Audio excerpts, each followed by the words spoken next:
Safety is paramount and priority number one, according to the city manager, Kenny Martin, when it comes to running local government, and especially when it comes to a Christmas parade. Saturday, December 13th, 11 a.m., we're going to make some good decisions. And behind those good decisions and the markers that we're going to lay out is our fire chief, Mark Folks. I'm Justin Beasley, your public information officer. Mark, lay out the day for us. Hit some of the top things that you want parents to really emphasize with kids and really themselves before this day. Yeah, well, the big thing is, of course, dress warmly if you need to dress warmly. If it's a cold day like today, just dress weather appropriate. Have your children dress weather appropriate, of course. Just making sure that you're watching out for that. Of course, there will be a rain date if we get into major issues with rain or other weather coming with this. But the other big thing is, you know, this is not a parade like you have in some other communities where the road is narrowed down and really small going into a downtown. This is on a 5-lane road. And so it's a really wide road. We've got plenty of room for everybody to be safe. We want everybody to make sure that they're staying outside of the back lanes, on the outside of the back lanes and not in the lanes of travel, because we use those lanes of travel for an emergency lane during the parade. So all the vehicles will be in that center turn lane. The parade vehicles will be in that center turn lane, and et cetera. And we use those outside lanes for emergency egress during the parade if someone were to need medical care or anything else like that happens during the parade. So those are big things to know. And for that reason, and it's one of the reasons, but we've also had some very close calls in the last few years with children getting out into the parade vehicles and having some very, very close calls with children almost getting run over, trying to go after candy that was being thrown from vehicles. So we've made the choice not to throw candy from vehicles for that reason. And we're going to be handing candy out along the parade routes and along the side. They may be throwing it down along the side, but that's going to be from people walking along the sides of the vehicles along the parade route, handing out candy that way. So we're still going to have candy. Kids are still going to be able to get candy at the parade. It's just not going to be thrown from those vehicles for a safety measure and not getting those kids out there amidst those vehicles trying to go after pieces of candy that have fallen from a vehicle. And so that's a big thing for us on safety. Additionally, just making sure that you're following the direction of officers blocking the intersection.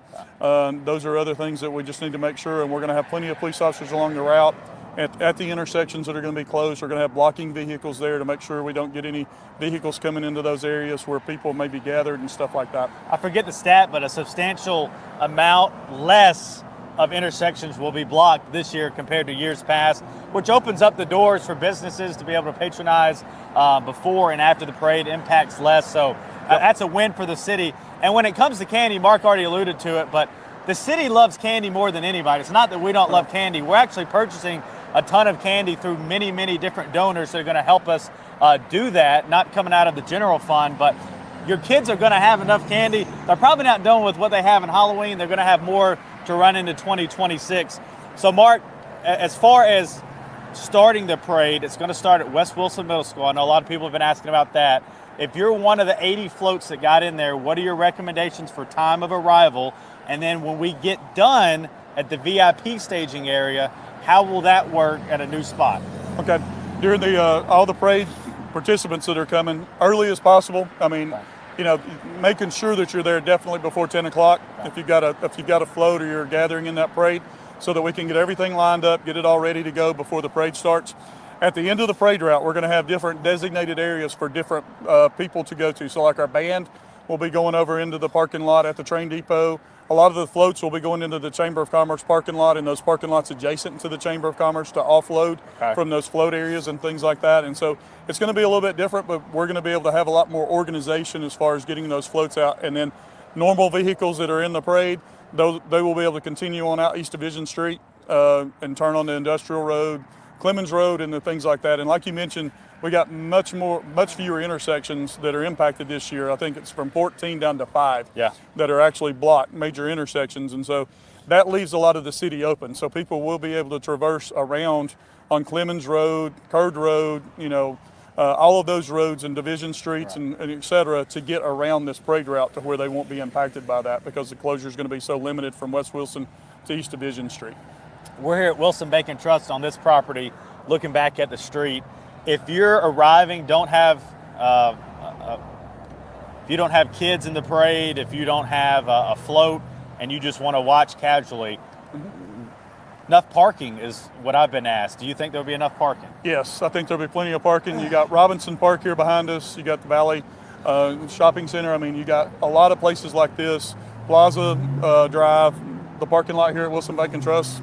You'll be able to park here along with other places, Sprouts parking lot. There's a lot of places. The church up the street right here, but you can park in that parking lot there. There's just a lot of places that you're going to have the opportunity to park and enjoy the parade and gather. And don't create any more hazards there. Find a parking spot. Don't block an entrance or anything like that. Mark, I think the last question I would ask is, I know with this parade, we've always looked at, and really any event, making everything a little bit more wiser, a little bit more safer. But if you're at home and you have an event or something, you can phone the fire department, ask them any type of safety question. I mean, we're serving you, the citizens, Absolutely. all 45,000 of you. So anything you ever have, call Mark Folks. We got a fire marshal. We got a ton of people on hand that want to help you. You make our lives easier when you use this resource. So if anything you can echo on that. Oh yeah, very much so. That's our whole premise. I mean, our whole goal is to keep our citizens and our visitors of our community safe at all times. Right. That is our number one thing.